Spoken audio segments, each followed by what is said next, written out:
Halo semuanya, selamat datang kembali. Jadi di video kali ini saya akan menganalisa beberapa kripto ya. Kita akan mulai dulu dari Neo. Saya akan coba lihat dulu di chart weekly-nya.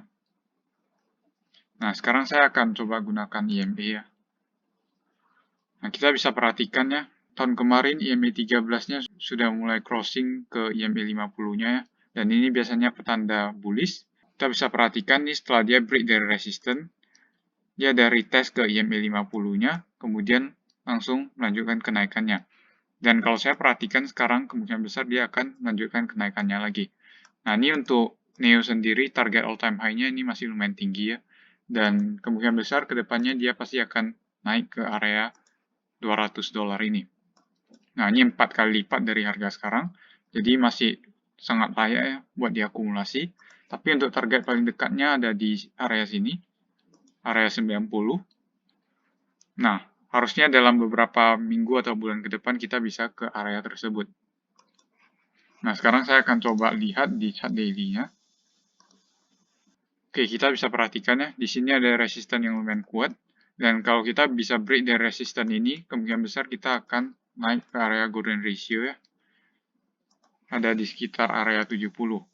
Nah, ini sangat mungkin terjadi. Karena kalau saya perhatikan, ini kemungkinan besar masih ada di wave 3 yang lumayan besar. Jadi pergerakan kita, ending dari wave 3 kemungkinan besar ada di area 70. Setelah itu akan ada koreksi dulu, baru kita akan naik lagi ke area 90 sampai 94. Jadi menurut saya Neo ini masih lumayan potensi ya koinnya. Kalau saya gambarkan secara Elliott Wave kira-kira seperti ini ya. Jadi ini kemungkinan besar kita sedang ada di wave 3 yang lumayan besar dan wave 5 kita harusnya akan break di atas area 90 ini. Nah, jadi kurang lebih seperti ini. Untuk saat ini saya masih cenderung bullish ya buat Neo. Nah, sekarang saya akan coba menggunakan EMA ya, buat lihat harga yang paling bagusnya ada di mana. Oke, kita bisa perhatikan ya, selama ini harga selalu bertahan di EMA 50 ya, di area daily. Jadi area tersebut bisa jadi area akumulasi. Tapi untuk saat ini, kalau saya perhatikan, kemungkinan besar dia akan break dari resistennya segera ya. Jadi kita tidak akan dapat kesempatan di sini lagi. Kalaupun dia ada rejection sedikit, mungkin kita bisa tunggu ke area 0,236 retracement buat masuk kembali. Area sini ya, 51. Ini area yang cukup bagus. Nah, kalau area 55 ini break, harusnya kita udah pasti bisa ke area 70 ini. Jadi area 55 ini bisa jadi area penentu. Kalau kita masih gagal break dari sini, kita bisa ada sedikit koreksi lagi sebelum kita break dari area 55. Jadi bisa jadi seperti ascending triangle, seperti ini. Tapi skenario ini lebih kecil ya kemungkinannya, saya lebih mengekspektasikan harga akan break dalam beberapa hari mendatang. Oke, seperti itu buat Neo. Sekarang saya akan lanjutkan ke MBL ya. Oke, untuk koin MBL ini kita bisa perhatikan ya, harga selalu mantul di EMA 13. Dan sekarang kita sedang ada di area resisten kuatnya. Nah, kalau kita gagal break dari area resisten ini, kita berpotensi turun lagi. Mungkin untuk range-nya kita bisa ambil dari area 0,017 sampai 0,024 ya. Jadi kita bisa saja membentuk satu double bottom lagi sebelum melanjutkan kenaikan. Nah, ini sangat mungkin terjadi ya. Kita bisa retest kembali ke area EMA 21 ini. Oke, kalau saya coba lihat secara RSI, ini juga didukung dengan adanya divergence ya. Kita bisa perhatikan dari sini harga mulai mengalami kenaikan, sedangkan di RSI-nya sudah ada tanda-tanda divergence. Jadi kalau divergence ini terjadi, biasanya penurunan akan terjadi terlebih dahulu sebelum melanjutkan kenaikan. Oke, jadi kira-kira seperti itu buat MBL. Saya akan ekspektasikan adanya sedikit koreksi dulu, mungkin ke area 0,02 atau 0,017. Nah, untuk target ke depannya, saya bisa ambil area golden ratio-nya ya. Ada di area 0,034, kemudian target keduanya ada di area 0,045. Nah, ini merupakan harga yang hampir double ya kalau kita hitung dari sini. Ada sekitar 80-an%. Jadi ini perlu kita pertimbangkan. Kalau kita hitung dari bawah ini sudah 100% lebih. Jadi seperti itu kurang lebih buat MBL. Untuk saat ini saya lebih ekspektasikan adanya penurunan dulu karena kita sudah ada di resisten. Setelah itu baru kita bisa membentuk double bottom dan melanjutkan kenaikan ke area 0,034 atau 0,045. Oke, sekarang saya akan lanjutkan ke koin Qtum ya. Oke, untuk koin ini kita bisa perhatikan juga, dia baru saja break dari area resisten beberapa hari lalu. Dan sekarang dia sudah naik di atas 10 dolar ya.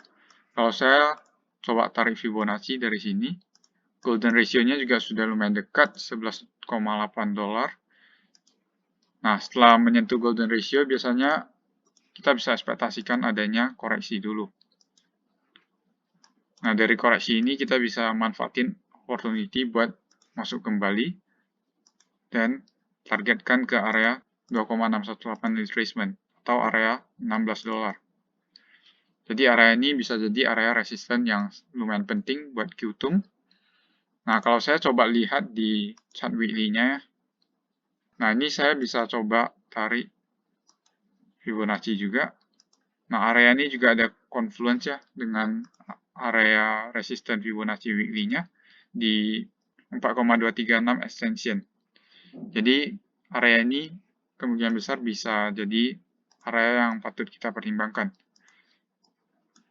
Nah, kalau area ini break, kemungkinan besar kita akan coba retest kembali all time high yang ada di area sini. Nah, jadi itu dua target buat Qtum. Dan kalau saya perhatikan, area 16 ini harusnya bisa dicapai ya dalam beberapa bulan ke depan. Mengingat dia baru saja breakout dari resisten weekly-nya juga. Oke, jadi kurang lebih seperti itu ya buat Qtum. Jadi saya bisa ekspektasikan adanya kenaikan lagi, mungkin ke area golden ratio sebelum terjadi koreksi.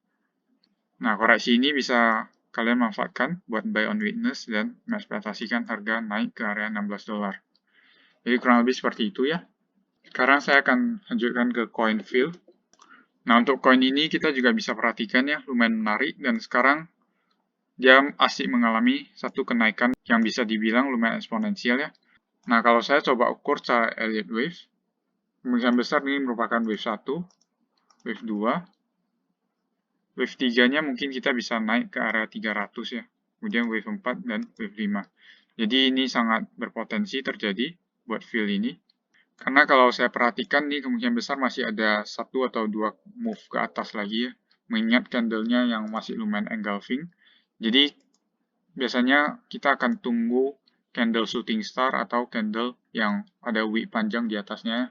Nah, kalau candle tersebut muncul, kita bisa ekspektasikan wave 3-nya sudah berakhir. Dan kita bisa jatuh ke wave 4. Jadi, saya masih bisa katakan ini masih bullish. Tapi untuk saat ini saya tidak anjurkan buat masuk karena risk-nya sudah lumayan gede ya. Dan ini untuk reward-nya hanya ada sekitar 30% lagi. Nah, tapi buat kalian yang mau ambil high risk, kalian bisa atur sendiri buat resikonya. Oke, jadi kurang lebih seperti itu ya buat fill. Untuk saat ini saya masih cenderung melihat adanya kenaikan mungkin ke area 300. Setelah itu kita akan melihat wave 4 correction. Nah, wave 4 correction ini bisa balik ke area 200. Setelah itu baru kita bisa melanjutkan wave 5 kita. Wave 5 kita ini berpotensi break ke all time high-nya. Tapi pergerakan seperti ini mungkin bisa makan waktu beberapa bulan ya untuk menyelesaikannya. Jadi seperti itu ya buat fill. Buat kalian yang mau mendapatkan update koin-koin lainnya, kalian bisa join di channel Telegram saya. Linknya ada di deskripsi. Jadi sekian saja untuk video kali ini. Terima kasih sudah menonton. Sampai jumpa di video berikutnya.